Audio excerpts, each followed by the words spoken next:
মানুষ জন্মগ্রহণ করে, তার সাথে ভয়েরও জন্ম হয়। ছোটবেলা থেকেই আমাদের মনে কোনো না কোনো প্রকারের ভয় থেকেই যায়। কেউ এই বিষয়ে ভয় পায় যে তার কোনো বস্তু তার থেকে দূরে চলে যাবে, কেউ এই বিষয়ে ভয় পায় যে আমি নিজেকে হারিয়ে ফেলব, কেউ এই ভেবে ভয় পায় যে আমার প্রিয়জনেরা তারা যেন আমার থেকে দূরে না চলে যায়, কেউ এই ভেবে ভয় পায় যে আমরা যেন পথ না হারিয়ে ফেলি, আদি ইত্যাদি। কিন্তু সত্যি কথা বলতে ভেবে দেখুন, এই ভয় বাস্তবে কি? শুধুই একটা মনস্থিতি, আর কিছুই নয়। যা কিছু আপনি জীবনে পেয়েছেন তা একদিন আপনাকে হারাতে হবে। এই জীবন হলো আপনারই, কিন্তু তাও একদিন সমাপ্ত হবে। তাই ভয় পেয়ে কি লাভ? এই ভয় শুধু আপনাকে জীবন যাপন করা থেকে বাধা দিচ্ছে, আর কিচ্ছু নয়। পথ হারিয়ে ফেললেই বুঝতে পারবেন যে নতুন পথ কিভাবে বানাতে হয়। কিছু মানুষকে জীবন থেকে হারালে তবেই আপনি বুঝবেন যে আপনার আপনজনকে। এই ভয়ের কারণে ভীত হয়ে থাকবেন না। এই তারা নক্ষত্র অন্ধকারের অভাবে গুরুত্ব হারায়। শিবকেও মহাদেব হওয়ার জন্য বিষপান করতে হয়েছিল। প্রত্যেক পরিস্থিতি, প্রত্যেক সাফল্য আপনার পরীক্ষা নেবে, তাতে উত্তীর্ণ হওয়া হলো আপনার কর্ম। যখনই আপনি ভয় পাবেন বা সংকটের সম্মুখীন হবেন, তখন সাহসের সাথে তার সম্মুখীন হন। মনে রাখবেন, যে সম্মুখীন হতে জানে সাফল্য তার সাথে সবসময় থাকে। আসুন আর আমার সাথে ভালোবেসে বলুন, রাধা রাধা। সাফল্যের বাস্তব অর্থ কি? নিজের লক্ষ্যে দৃষ্টিবদ্ধ হয়ে থাকা, প্রতিদিন তার জন্য কর্ম করা, দৃঢ় নিষ্ঠার সাথে উত্থান পতনে সামনে এগোতে থাকা, আর নিজের লক্ষ্য প্রাপ্ত করা, এটাই কি সাফল্য? যদি আপনার কোনো বস্তু লাভ করতে হয়, কোনো শক্তি লাভ করতে হয় বা কোনো স্থান লাভ করতে হয়, তাহলে তার জন্য এসব ঠিক আছে, কিন্তু বাস্তবে সাফল্য এটা নয়। আপনার কাছে থাকা কোনো বস্তু, শক্তি বা স্থান আপনি কিভাবে ব্যবহার করবেন তা আপনার উপর নির্ভরশীল। যদি তার সঠিক ব্যবহার আপনাকে করতে হয়, তাহলে উচিত সময় এবং উচিত স্থানে আপনাকে থাকতেই হবে। একে নিয়তিও বলা হয়। এবার ধরুন, এমন কোনো গ্রন্থ আছে যা জ্ঞানের দ্বারা ভরপুর, এমন জ্ঞান যার দ্বারা জীবন বদলে দেওয়া সম্ভব। এবার এই গ্রন্থ যদি এমন কোনো ব্যক্তির হাতে পৌঁছয় যিনি নিরক্ষর, তিনি কি এই গ্রন্থের সদ্ব্যবহার করতে পারবেন? কখনোই নয়। সেই জ্ঞান দিয়ে নিজের আচরণ পাল্টাতে পারবেন? কখনোই নয়। সেরকমই ধরুন, কোনো ব্যক্তি যার কাছে একটা অস্ত্র আছে, যার দ্বারা উনি শত্রুকে শেষ করে দিতে পারেন, কিন্তু সেই ব্যক্তি হলেন একজন কাপুরুষ। তিনি কি শত্রুকে শেষ করতে পারবেন? তিনি কি জয়লাভ করতে পারবেন? কখনোই নয়।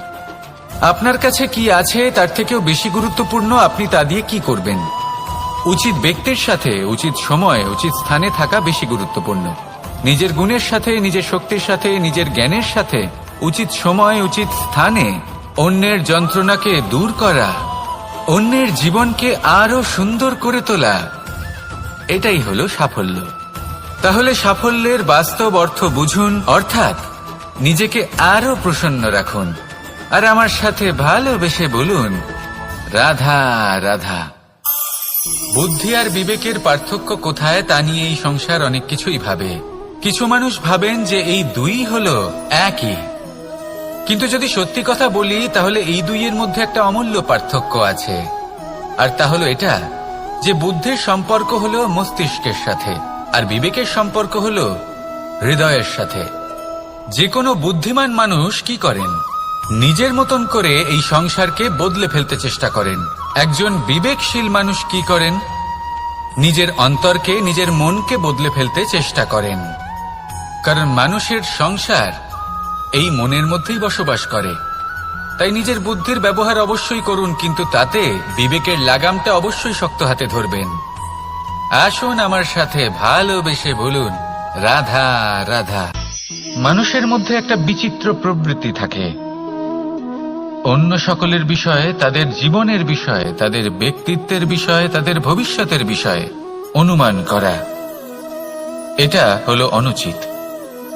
কারোর অতীতকালকে দেখে লোকে ভবিষ্যৎ বলে দিতে পারেন, বর্তমানকে দেখে ভবিষ্যতের বিষয়ে অনুমান করে ফেলেন। উদাহরণ দিতে হলে বলবো, কোনো দাসকে দেখুন, ওকে দেখে লোকে বলে যে ওর ভবিষ্যৎ সেটাই হতে পারে, অনুমান করে ফেলেন। আর এই রাজাকে দেখুন, উনি তো কত সুখী হবেন, উনি তো জগতের সব থেকে অধিক সুখী মানুষ, কত সুখ সুবিধা আছে ওনার কাছে, ধারণা করে ফেলেন। তবে সত্য তো এটাই যে কারোর ব্যক্তিত্বের বিষয়ে, তাদের ভবিষ্যতের বিষয়ে আপনি পূর্ণ সত্য কখনোই বলতে পারবেন না, শুধু অনুমান করতে পারবেন। আর এই অনুমান করে সত্যি কোনো লাভ হয় না, কারণ এই কাল সেটা হলো অত্যন্ত শক্তিশালী। কালো থেকে কালোতর কয়লাকেও হিরেতে পরিণত করতে পারে, অনেক বড় বড় রাজাকেও বিদূষক বানিয়ে ফেলতে পারে এক মুহূর্তেই। তাহলে আপনি অনুমান করে কি লাভ? কি পেলেন অনুমান করে? সেই জন্য কারোর বিষয়ে কোনো অনুমান করবেন না, তার ভবিষ্যতের বিষয়ে অনুমান করতে যাবেন না, কারোর বিষয়ে কোনো ধারণা করে নেবেন না। কিছু করতে হলে ভালোবাসুন, সবার মধ্যে ভালোবাসা ছড়ান, সবার মধ্যে ধন্যাত্মক ভাব ছড়ান। এই মন প্রসন্ন হয়ে বলবে রাধা রাধা। কথায় আছে সংসারে নাকি সকল রোগের ওষুধ আছে। যদি আপনি নিজের শরীরকে ভালোবাসেন তাহলে ব্যায়াম করুন, যদি নিজের নিঃশ্বাস প্রশ্বাসকে ভালোবাসেন তাহলে প্রাণায়াম করুন, যদি আপনি নিজের আত্মাকে ভালোবাসেন তাহলে ধ্যান করুন, কিন্তু যদি আপনি নিজের জীবনকে, পরমাত্মাকে ভালোবাসেন তাহলে সকলকে ভালোবাসতে থাকুন। এই ভালোবাসা অত্যন্ত গুরুত্বপূর্ণ এবং আবশ্যক। ভালোবাসার থেকে ভালো না কোনো ওষুধ আছে, না আছে কোনো আসন, এর থেকে ভালো না কোনো ব্যায়াম আছে আর না কোনো প্রাণায়াম। এই ভালোবাসা বড় বড় সমস্যারও সমাধান করতে পারে, ভালোবাসা বড় বড় বিপদকে আপনার থেকে দূর করতে পারে। এই ভালোবাসাই আপনাকে জীবনে বাঁচতে শেখায়, কারণ ভালোবাসাই হলো জীবনের আসল সত্য। তাহলে আসুন আর আমার সাথে ভালোবেসে বলুন রাধা রাধা। জীবনে সাফল্য লাভ করতে হলে মানুষকে উচিত পথে চলতে হবে, কিন্তু তার থেকেও বেশি গুরুত্বপূর্ণ হলো এটা বোঝা যে সেই পথে চলতে চলতে কখন আমাদের দাঁড়াতে হবে আর কখন আমাদের চলতে হবে। এই শিক্ষা অত্যন্ত গুরুত্বপূর্ণ। এবার দেখুন, ছোট্ট একটা কথা রয়েছে, ওকে আটকিও না, যেতে দাও। এই বাক্যের অর্থ কি? অর্থ যে কাউকে আটকিও না, যে এগোতে চাইছে তাকে এগোতে দাও, তার পথে বাধা সৃষ্টি করো না। এবার এই ছোট কথাতে এক অনুচিত স্থানে আমি দাঁড়িয়ে পড়ি। আটকাও, যেতে দিও না। এবার এর অর্থ কি হলো? যে এই ব্যক্তিকে আটকাও, তাকে জীবনে এগোতে দিও না, এর পথে বাধা সৃষ্টি করো। এবার এই ছোট কথাতে অনুচিত স্থানে যদি আমি আটকে যাই, তবে ভাবো কত পার্থক্য হলো। এই শিক্ষা কতটা গুরুত্বপূর্ণ সেটা শিখুন, আর এই শিক্ষা আমাদের জীবনে কতটা গুরুত্বপূর্ণ হতে পারে সেইটা বুঝুন। বুঝে যান, শিখে যান জীবনে কখন সামনে এগোতে হবে আর কখন থামতে হবে। মন প্রসন্ন হয়ে বলবে রাধা রাধা। এই সংসারে আমরা প্রকাশ কোথা থেকে পাই? এর উত্তর বড়ই সরল। ভোরে যখন সূর্যোদয় হয় তখন প্রকাশের কিরণ আমাদের ঘরে এসে পৌঁছয়, এইভাবেই আমরা প্রকাশ লাভ করি। এবার এই প্রকাশের আলোতেই আমরা সারাদিনের কাজ সম্পন্ন করি। সন্ধে হয়ে যায়, সূর্যাস্তও হয়ে যায়, আর আমাদের ঘর যাতে অন্ধকার না হয় তার জন্য আমরা একটা প্রদীপ প্রজ্বলিত করি। এটাই ঘটে আমাদের জীবনেও। এবার প্রবাহমান আয়ুর সাথে আমরা আমাদের অন্তরে যদি একটা প্রদীপ প্রজ্বলিত করে নিই, তাহলে বিষয়টাই অন্যরকম হবে। এবার আপনি বলবেন, কোন প্রকাশের কথা বলছি যে আমাদের অন্তরে জাগ্রত করা সম্ভব? আমাদের আত্মার মাঝে প্রেমের প্রকাশ জাগ্রত করার কথা বলছি, কারণ আমাদের এই জীবন এও হলো দিনের আলোর মতো। আজ প্রকাশ আছে, কিন্তু কোনোদিন অবশ্যই অস্ত হবে। কিন্তু অস্ত হবার আগে যদি আমরা আমাদের আত্মার মাঝে প্রেমের এই প্রকাশ উজ্জ্বলিত করে নিই, তাহলে আমাদের সন্ধ্যাকালও আমরা আনন্দে এবং প্রেমে যাপন করব। তাহলে আসুন আর আমার সাথে ভালোবেসে বলুন রাধা রাধা। এই সংসারে এমন কিছু মানুষ আছেন যাদেরকে আপনার ভালো লাগে, তারা আপনার প্রিয়। আমরা চাই ওনারা আমাদের কাছে থাকুন, আমরা ওনাদের কাছে থাকি। এবার সেই ক্ষেত্রে আমরা তাদের ভালো ভালো উপহার দেওয়ার চেষ্টা করি, কারণ ওনারা হলেন আমাদের প্রিয়। আর তার বদলে আমরা আশা করে থাকি যে ওনারা আমাদের একটু সম্মান করবেন। এবার এই মানুষজন যারা আমাদের প্রিয়, এদের আমরা একটা উপহার দিই। সোনা দিয়ে থাকি, আভূষণ দিয়ে থাকি, হিরে মুক্ত দিয়ে থাকি। কিন্তু যদি ভেবে দেখি, এই সবকিছুরই একটা মূল্য আছে। ভেবে দেখুন, আপনি কি তাদের এমন কোনো উপহার দিতে পারেন যা কিনা অমূল্য? তা এরকম উপহার কি হতে পারে? ঠিক বলেছেন আপনি, প্রেম। এই প্রেমই হলো অমূল্য, কারণ মন থেকে এর উৎপত্তি হয়। না চেয়ে পাওয়া যায় আর না ছিনিয়ে নেওয়া যায় এই ভালোবাসা। ঠিক এইরকমই হয় এই সম্মান। যদি সম্মান করো তাহলে মন থেকে এবং ভালোবেসে করো, ভয় পেয়ে নয়। মনে রাখবেন, যে মাথা ভয়ের দ্বারা নত হয়, বিরোধিতাও প্রথমে সেই করে থাকে। যে মাথা ভালোবেসে নত হয়, তা আপনার জন্য বলিদানও দিতে পারে। এই সংসারের সব থেকে বড় উপহার, সব থেকে বড় বরদান এই প্রেম এবং সম্মান। তাকে সম্মান করুন আর আমার সাথে ভালোবেসে বলুন, রাধা রাধা। সমস্ত মানুষের জীবন কিছুটা সমান হয়। মানুষ জন্মগ্রহণ করে, তারপর চলতে শেখে, জীবনে এগিয়ে চলে, বার্ধক্য লাভ করে, তারপর সমাপ্ত হয়ে যায়। কিন্তু সেই ব্যক্তিরা কারা যারা প্রকৃত অর্থে মনুষ্য জীবন যাপন করেন? এনারা হলেন সেই ব্যক্তি যারা পড়ে গেলেও আবার উঠে দাঁড়ানোর চেষ্টা করেন, নিজের ভেঙে পড়া অস্তিত্বকে আগলে নিয়ে আবার একটা আকার দেওয়ার চেষ্টা করেন, ভগ্ন আশাকে আবার একটা নতুন দিশা দেন। অসফল হওয়ার পরেও থামেন না, আবার এগোতে থাকেন। অসফল হওয়ার পরে যদি আপনি থেমে যান, তাহলে সাফল্য আপনার সামনে অপেক্ষা করে, কিন্তু আপনি তা দেখতে পান না। তাই জীবনের সংঘর্ষে অংশগ্রহণ করতে শিখুন। জীবনের সংঘর্ষ থেকে পালাবেন না। আসুন আমার সাথে ভালোবেসে বলুন, রাধা রাধা। পরিস্থিতি কখনো এটা ভালো থাকে, আবার কখনো মন্দ হয়ে যায়। কখনো এই পরিস্থিতি আমাদের পক্ষে থাকে, আর কখনো এই পরিস্থিতি অনুযায়ী আমাদের চলতে হয়। কোনো বিকল্প থাকে না। কিন্তু যখনই এই পরিস্থিতি খারাপ হয়ে যায়, তখন কি করা উচিত সেই প্রশ্ন মনে জেগে ওঠে। পরিস্থিতি যখন প্রতিকূল হয়, তখন আমরা কিছু হারালে তা হারিয়ে ফেলি, ঠিক আছে, কিন্তু যা বাকি আছে সেটা আমরা আগলে রাখতে পারি। পরিস্থিতিকে সামলে রাখার চেষ্টা আমরা অবশ্যই করতে পারি, শুধু সেটুকুই আমাদের হাতে রয়েছে। কিন্তু এর থেকেও বড় সমস্যা আছে, অহংকার। কখন প্রবেশ করে আমরা জানতেও পারি না। এই অহংকার আপনাকে বুঝতেও দেবে না যে আপনি সত্যি কিছু হারিয়েছেন। আপনার কিছুই যাবে আসবে না। দেখতে গেলে আকাশের সূর্য নিজের প্রকাশ হারিয়ে ফেলে যখন অন্ধকার ঘনিয়ে আসে। তাহলে আমরা কে হই? ওনার সামনে তো কিছুই নই। এই অহংকার আমাদের দমন করতেই হবে। এটা বিশ্বাস করতে হবে যে এই সমগ্র সৃষ্টিতে আমরা শুধুমাত্র একটা কণা, তার থেকে বেশি আর কিছুই নয়। বিশ্বাস করতে হবে যে আমরা ততটাও বড় নই যে কখনোই কিছুই হারাবো না। এবার যেদিন এই জ্ঞান আপনি আত্মস্থ করে নিজের আচরণ পাল্টাবেন, মনে রাখবেন সেই দিনই অহংকারকে দমন করতে আপনি পথে অগ্রসর হয়ে পড়েছেন। এই অহংকারকে দমন করুন আর আমার সাথে ভালোবেসে বলুন, রাধা রাধা। বনস্পতি ফলনের জন্য আমাদের কিসের প্রয়োজন পড়ে? একটু ধরিত্রীর, একটু পরিশ্রমের, আর একটা বীজের। এবার যদি মানুষের কথা বলি, তাহলে এখানে ধরিত্রী হলো মানুষের এই জীবন, যেখানে মানুষ নিজের ইচ্ছের ফল ফুল ফলন করতে চায়। পরিশ্রম হলো আমাদের কর্ম, আর বীজ হলো আমাদের নির্বাচন।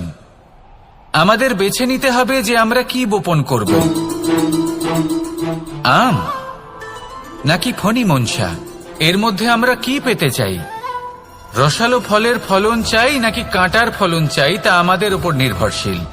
কিন্তু একটা কথা ঠিক, লক্ষ্য যেমনই হোক না কেন, জীবন যেমনই হোক না কেন, যদি আপনি লক্ষ্যের দিকে এগোতে থাকেন তাহলে কর্মের সাথে খামখেয়ালি আচরণ করতে পারবেন না।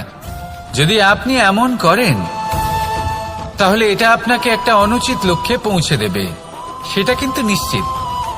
সবসময় এটা মনে রাখবেন, কর্মের সাথে খামখেয়ালি হবেন অর্থাৎ কর্মফলও আপনার সাথে খামখেয়ালি হবে। তাহলে নিষ্ঠার সাথে কর্ম করতে থাকুন আর নিজের লক্ষ্যকে প্রাপ্ত করুন। আর আমার সাথে ভালোবেসে বলুন, রাধা রাধা। জীবনে এমন কিছু কাজ রয়েছে যা আমাদের কখনোই করা উচিত নয়, যেমন আশা করা। যদি আপনি আশা করেন আর আপনার আশা পূর্ণ না হয়, আপনি খুবই কষ্ট পাবেন। এবার আপনি যদি প্রতীক্ষা করেন, করতেই থাকেন, আর সেই ব্যক্তি যদি না আসে তাহলেও খুব কষ্ট পাবেন। আর হলো তুলনা। আপনি যদি তুলনা করতে যান তাহলে এটাই ভাববেন যে হয় আমি বা অন্য কোনো ব্যক্তি, এই দুজনের মধ্যে কোনো এক ব্যক্তি নিকৃষ্ট। আর এই ভাবনাটাই হলো অনুচিত। যদি আমরা কথা বলি সেই সব বিষয়ে যা আমাদের করা উচিত, যেমন পরীক্ষা। এই পরীক্ষা সবসময় আমাদের আরো সফল করে তোলে, আরো শ্রেষ্ঠ করে তোলে, আরো উৎকৃষ্ট করে তোলে। আসন্ন মহাসংগ্রামের জন্য আমাদের প্রস্তুত করে তোলে এই পরীক্ষা। তাই এই পরীক্ষার থেকে কখনোই পালাবেন না, এর সম্মুখীন হন। আর হলো কর্ম। কর্ম করা কখনোই বন্ধ করবেন না।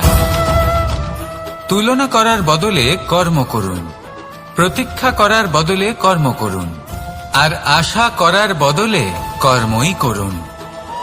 জীবন সফল হয়ে যাবে।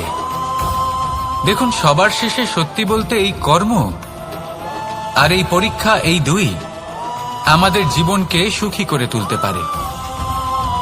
আসুন আর আমার সাথে ভালোবেসে বলুন, রাধা রাধা।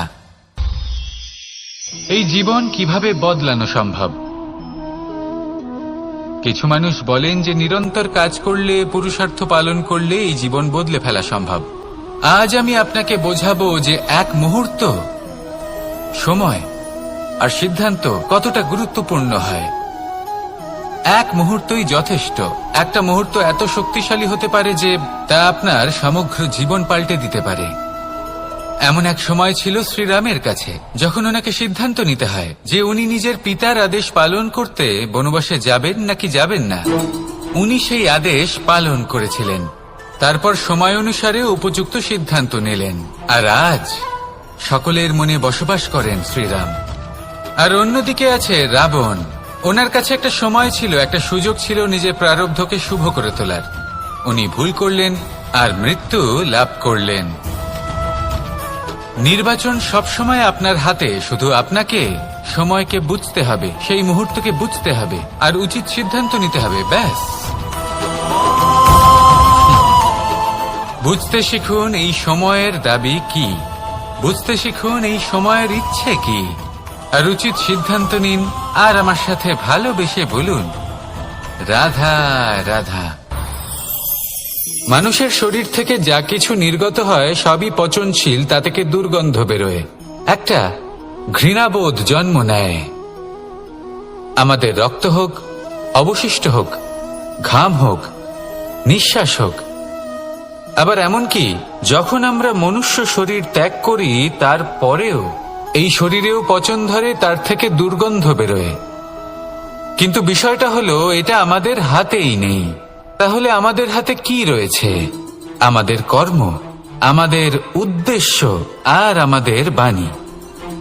যদি এইগুলো শুভ রাখেন তাহলে শুধু নিজে সুগন্ধিত থাকবেন না, এই সমগ্র সংসারকে সুগন্ধিত করে তুলবেন।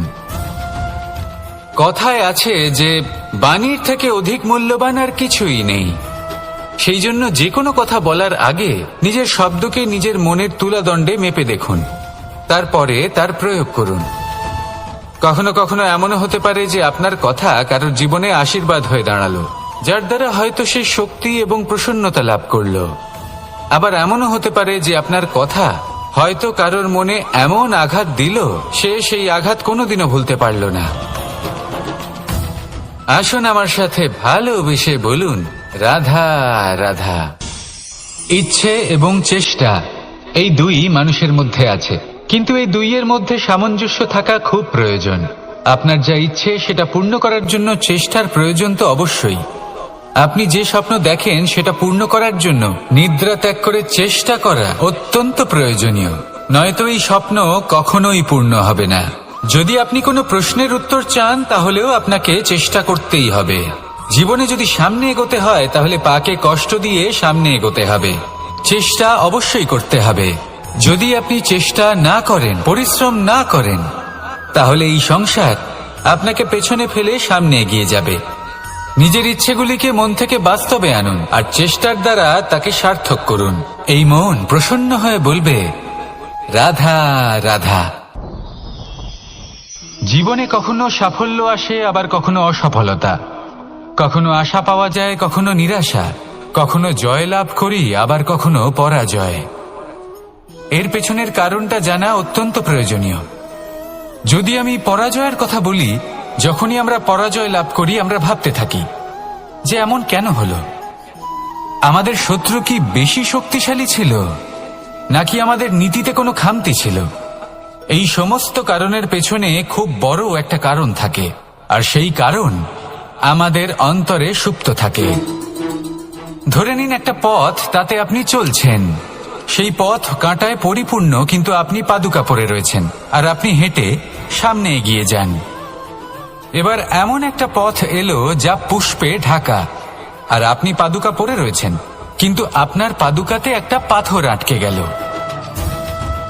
তখন দু পা হাঁটাও খুব কঠিন হয়ে পড়ে। এই সংসারের যে কোনো শক্তি আপনাকে পরাস্ত করার পূর্বে আপনি জানেন কে আপনাকে পরাস্ত করতে পারে? আপনার অন্তরের দুর্বলতা, আপনার অন্তরের সেই সুপ্ত শত্রু। আর সেই জন্য ইতিবাচক মনোভাব গুরুত্বপূর্ণ হয়ে পড়ে। ভালো মানুষদের সাথে থাকুন, সৎসঙ্গে থাকুন, বন্ধুত্ব করুন, ভালোবাসুন। এই ভালোবাসা এত শক্তিশালী এক অস্ত্র যাকে ব্রহ্মাস্ত্র পরাস্ত করতে পারে না। এই সমস্যারূপী পাথর কিছুই নয়। আসুন আমার সাথে ভালোবেসে বলুন, রাধা রাধা। এই জীবন আসলে কি? আমরা কারা? আমাদের অস্তিত্ব আসলে কি? পঞ্চতত্ত্ব দ্বারা নির্মিত আমাদের এই শরীর, আর এর মধ্যে পরমাত্মার একটি অংশ আত্মারূপে বসবাস করে। আর যখন এই জীবন সমাপ্ত হবে তখন আমাদের আবার এই পঞ্চতত্ত্বের মধ্যে বিলীন হয়ে যেতে হবে। এটাই সত্য। এবার অনেক মানুষ আছেন এমন অনেক চেষ্টা করতে থাকেন এমন কর্ম করার যাতে এই সংসার তাদের চিরস্মরণীয় করে রাখবে। কিন্তু এই জীবন আসলে কি? সেই সময় যখন আমরা নিঃশ্বাস নিই, আমাদের হৃৎস্পন্দন হয়, আমরা যে মুহূর্তগুলো যাপন করি, এবার এই মুহূর্তগুলিতে আমরা কি করব সেটা অত্যন্ত গুরুত্বপূর্ণ। আমরা কি অহংকার করব নাকি পরোপকার করব? এই সৃষ্টিকে বেঁধে রাখার চেষ্টা করব নাকি নিজেকে উন্নত করে তোলার চেষ্টা করব? এটাই শিক্ষা যে বল হোক বা কায়া, এর প্রতি আমাদের না অহংকার করা উচিত আর না মোহ। শুধু প্রত্যেকটা মুহূর্ত প্রেমময় হয়ে বাঁচুন আর ভালোবেসে বলুন, রাধা রাধা। এই সংসারের সব থেকে বড় শক্তি আসলে কি? দৈহিক শক্তি, ভৌতিক শক্তি, রাজনৈতিক শক্তি, স্বর্ণের শক্তি, বিদ্যার শক্তি নাকি মায়ার শক্তি, ভক্তির শক্তি নাকি নিরাশক্তির শক্তি? এই সংসারের সব থেকে বড় শক্তি হলো হাসি মুখের। যদি আপনি এবং আমি এমন কোন সময় হাসতে পারি যেখানে মুখে হাসি আসা প্রায় অসম্ভব, তাহলে বিশ্বাস করুন এই সংসারে কেউ আপনাকে ভাঙতে পারবে না। এটা কিছুটা সেই রেশমের কীটের মতো, যে চারিদিক থেকে নিজেকে ঢেকে রাখে, একটা খোলসের মধ্যে থাকে কিন্তু জীবিত থাকে। এই হাসি মুখ এটা শুধুমাত্র একটা আবেগ নয়, এটা সংসারের যে কোনো অভাব দূর করে। অভাব আশার, অভাব বিশ্বাসের। এই হাসি আপনার অন্তরে আশার আলো জাগ্রত করে আর এই সংসারের হতাশা দূর করে দেয়। তাই কঠিন থেকে কঠিনতর পরিস্থিতিতেও মুখে হাসি বজায় রাখুন।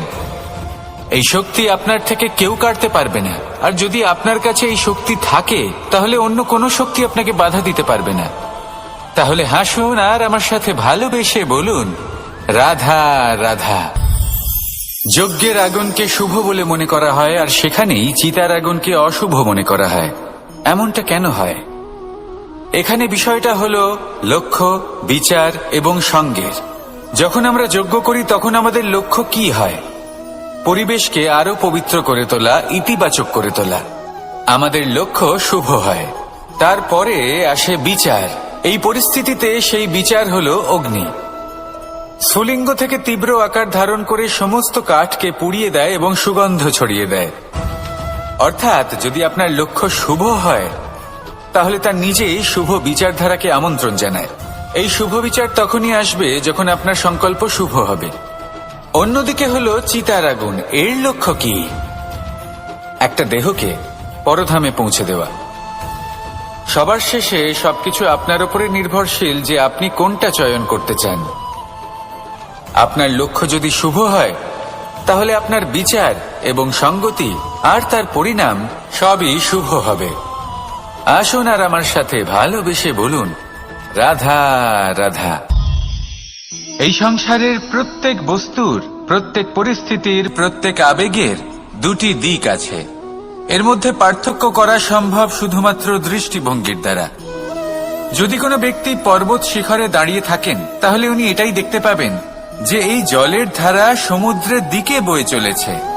আরেক ব্যক্তি যিনি সমুদ্রের কাছে দাঁড়িয়ে আছেন তার এটাই মনে হবে যে এই জলের ধারা সমুদ্রের দিকে আসছে। এখানে বিষয়টা হলো দৃষ্টিভঙ্গির, আর এটাই সময়ের সাথেও হয়ে থাকে।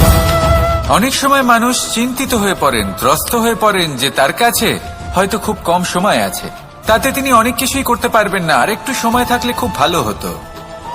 তিনি এভাবেও ভাবতে পারেন যে অল্প হলেও সময় বাকি তো রয়েছে, অর্থাৎ যা অবশিষ্ট আছে তাকে সংরক্ষণও করা সম্ভব, তাতে জীবন যাপনও করা সম্ভব। আর এটা নির্ভর করছে আপনার উপর। তাই দৃষ্টিভঙ্গি ইতিবাচক রাখুন আর আমার সাথে ভালোবেসে বলুন, রাধা রাধা।